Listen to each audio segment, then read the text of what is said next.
آج کیونکہ ہم ایک سیریس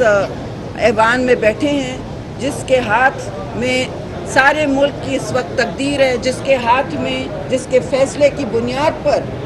جمہوریت، پارلیمان اور آئین بچایا جائے گا، جس کے فیصلے کی بنیاد پر یہ وفاق ٹوٹنے سے بچے گا، جس کے فیصلے کی بنیاد پر ہم اور آپ ایک دوسرے سے کھلی فضا میں سانس لے سکیں گے، اور جس کے فیصلے کی بنیاد پر ہم پاکستان کا مستقبل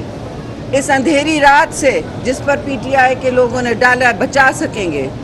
تو میں یہ صرف کہوں گی اتنا، بہت سی باتیں سب جوڈس ہوتی ہیں، عدالت کا ہم ہمیشہ احترام کرتے ہیں، ابھی بھی ہم انتظار کر رہے ہیں کہ شہید ذوالفقار علی بھٹو کے خلاف کے حوالے سے جو پریزیڈنشل ریفرنس اور ان کے عدالتی قتل کے حوالے سے پریزیڈنشل ریفرنس آیا اس کی سنوائی ہو، بی بی شہید کے ٹرائل کی سنوائی ہو۔